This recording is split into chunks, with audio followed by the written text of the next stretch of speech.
17.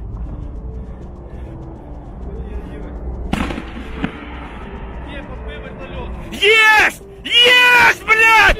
Два! Rusia melakukan invasi terhadap Ukraina sejak Kamis 24 Februari 2022. Peristiwa perang besar ini menelan korban jiwa dan kendaraan perang dari dua belah pihak. Terbaru, helikopter Rusia dikabarkan jatuh setelah ditembak tentara Ukraina. Rekamannya juga ramai beredar di media sosial Facebook pada Selasa 1 Maret 2022. Ukraina dilaporkan telah berhasil menembak jatuh beberapa pesawat tempur dan juga helikopter Rusia yang dianggap telah mengancam wilayahnya.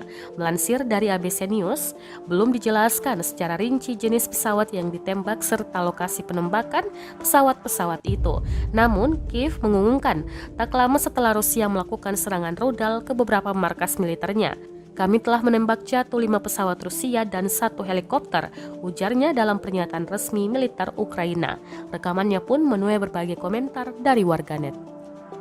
1, 2, 3, 4, 5, 6, 7, 8, 9, 10, 11, 12, 13, 14, 15, 16, 17.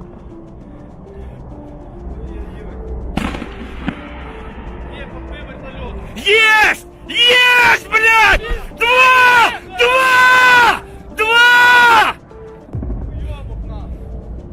Terima kasih sudah nonton. Jangan lupa like, subscribe, dan share ya.